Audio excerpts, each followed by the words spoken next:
Hey, what's up guys, as an here, and yesterday and day before yesterday I uploaded two videos. The first one mentioning about the GTX 1050's official specifications and the 1050 Ti's.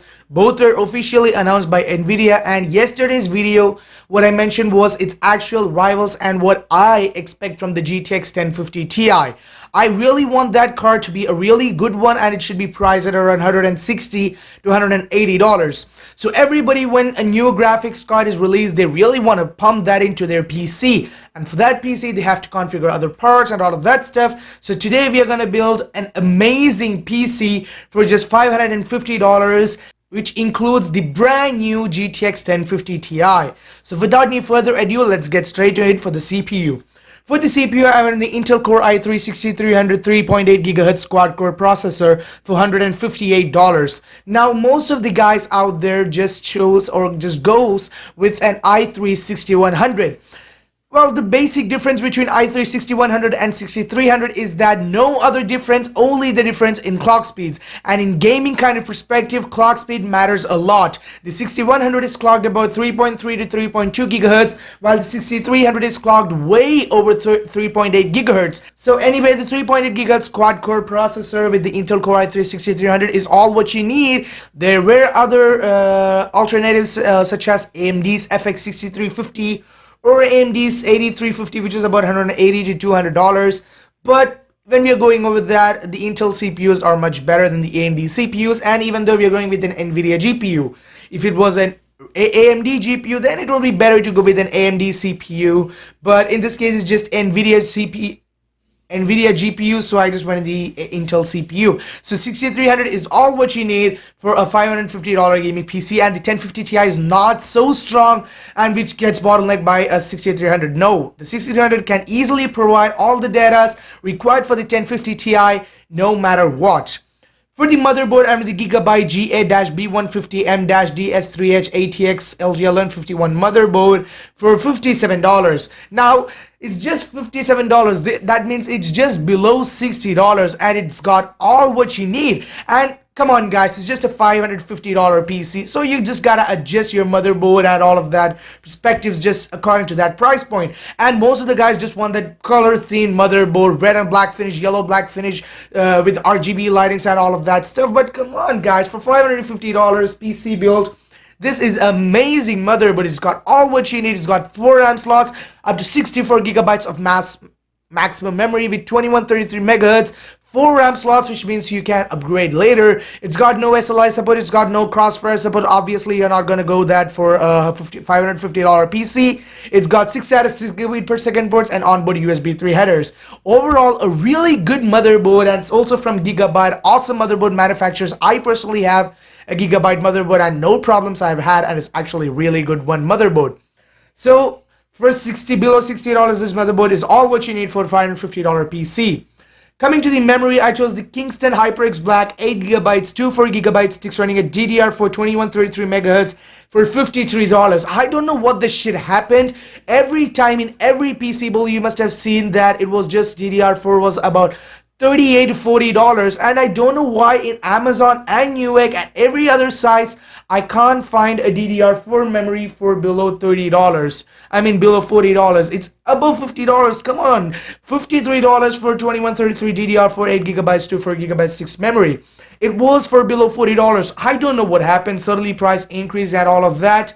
But anyway, $53 this is a really good memory. 8GB is all what you need for gaming at this era. And if you're like, video editing, live streaming and all kinds of stuff, you really need that 16GB of RAM. That's gonna really boost up your performance.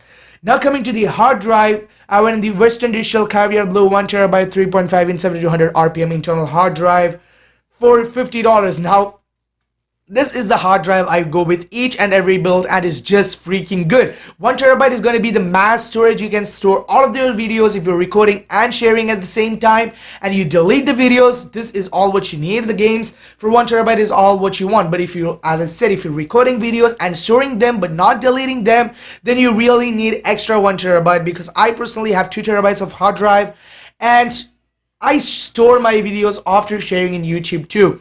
So that really takes up the space. Most of the videos are 500 megabytes plus of storage, so I really need that extra terabyte for games and videos at the same time. But if there are guys who play games and delete them at the same time, then of course a 1 terabyte hard drive is all what they need. Now coming to the main part of the PC, the graphics card, there are two options actually. The one is the NVIDIA GeForce GTX 1050, which is priced at around $110 as the MSRP, which is never gonna happen. And the other one, the NVIDIA GTX 1050 Ti for $160 to $180. Now, the total budget depends upon this. If you want to go for $550, it's gonna be a GTX 1050 Ti. If you want it below $50, then you can go for $500. You can go for the NVIDIA's GTX 1050. But personally, honestly, I would go with the GTX 1050 Ti because it's got 4 gigabytes of GDDR5 memory. Now 4 gigabyte is necessary for all of those games. Even if you have 4 gigabytes, you can't play at 4K. But 1080p, if you want to play it very high, it's definitely going to consume most of your gigabytes, over 2 gigabytes actually. Or it's going to be something, if the game is very good optimized, then it's going to consume only 1.8 to 1.9 gigabytes of video RAM. But personally, I will go with the Gigabyte's GTX 1050 Ti, but there are lots of manufacturers: EVGA, Gigabyte, PNY, Zotac, Asus, MSI. Many manufacturers are there, but personally, I would go with either MSI's, Gigabyte, or Zotac because they just have awesome coolers out there. The Twin Forza 6 cooler from MSI is just killing it. So go with the MSI's GTX 1050 Ti or Zotac's GTX 1050 Ti or Gigabyte's GTX 1050 Ti. Don't go with the non-Ti version because you're really going to regret in the later upcoming years that you can't just play at 1080p. With games are evolving day by day. With 2 gigabytes of video memory, you're just not going to go fine. For the case, I'm with the Fractal Design Core 1000 USB 3.0 MicroATX mid-tower case for $30. Fractal Design is a really good manufacturer for Guyz. Thumbs up for that. And it's just $30 and it's got everything you need. It's just a mid-tower case. You can fit each and everything with really good cable management. All is just that classic matte black finish, which really good, looks good, and it's not good that RGB lighting and color scheme and all of that. And personally, I don't like that. But most of the guys out there really like that with with the RGB lighting, with the color scheme and all of that. The case looks just amazing, but just for $30, come on guys, this is just a $550 PC build. At the end of the day, you have to compress a lot of things you want, as it is a lower end budget PC build. Now coming to the power supply, I went with the EVGA 500 watt 80 plus bronze certified ATX power supply for $32. The recommended power supply unit for the GTX 1050 Ti was just 300 watts, and the TDP of the 1050 Ti and the 1050 was 75 watts. So honestly, I don't think the reference design for the 1050 Ti is gonna need external power connectors, because the 750 Ti didn't need that, the 950 didn't need that. Most of the times they need it when the aftermarket manufacturers go with their card, then they're definitely gonna put some juice in it.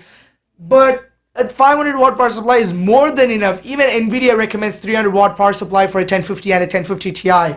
So I went with the 500 watt power supply, and it's from EVGA. It's 80 plus bronze certified, and it's only for $32.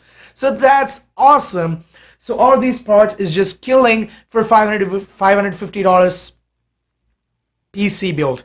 So coming to the performance, well, as I said yesterday in my video, all of the games you can crack the settings to very high and you can get like 30 to 40 FPS, because I hope the 1050 Ti is gonna be a really good card. So anyway guys, hope you guys like this PC build. I honestly really like this build and looking forward to get one. So anyway guys, that's for this. Let me know in the comment section down below, what do you guys think about the PC build? What is the other alternative you guys think? Definitely mention in the comment section below, and I'll catch you guys in the next one.